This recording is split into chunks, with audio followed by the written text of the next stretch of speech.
অনেক মানুষ ইলিমের অহংকার করে, আর এই ইলিমের অহংকারটা বেশিরভাগ আমি আমাদের বক্তাদের মধ্যে দেখতে পাচ্ছি। এটা খুব মারাত্মক পুরো একটা ব্যাধি, এটা রোগ, এটা থেকে বাঁচতে হবে। এক মৌলবি বলে আমি ওর চাইতে বেটার, আমি ওর চাইতে বেশি জ্ঞানী, ও কি ফতুয়া দিয়েছে, ও ভুল দিয়েছে, ও আমার চাইতে বেশি জানে নাকি? ও বলছে মিয়া ছাট, ও বেশি জানে নাকি? আমি বুখারি, ও বলে আমি মাদানি। কি এই যে আলেমদের মধ্যে অহংকারের কেলাকেলি, এটা আছে না নাই?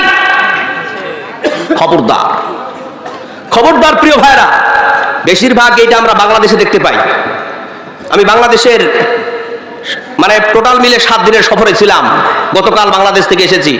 বাংলাদেশে এই রোগটা বেশি পাওয়া যায়, আর আমরা পড়োশী দেশ তো ওই ছোঁয়াটা আমাদের পশ্চিমবঙ্গে লেগে গেছে। এখন পশ্চিমবঙ্গের আলেমরা আর বক্তারা একজন আরেকজনকে কেলাকেলি করে। নাউজুবিল্লাহ মিন যালিক। এটা করবেন না প্রিয় ভাই। মনে রাখবেন, আপনার এই অহংকার চিরদিন থাকবে না। আপনার এই অহংকার চূর্ণ বিচূর্ণ হয়ে মাটির সাথে মিশে যাবে। মনের মধ্যে থাকে যদি অহংকারে কণা, মনে রেখো সে কখনো জান্নাতে যাবে না। মনে রেখো সে কখনো জান্নাতে যাবে না। আগুন নিয়ে খেলা করা যেমন ভালো নয়, অহংকারও ঠিক তেমনি ভয়ঙ্করী হয়।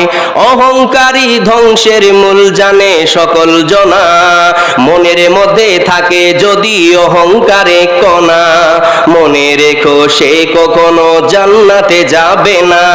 মনে রেখো সে কখনো জান্নাতে যাবে না।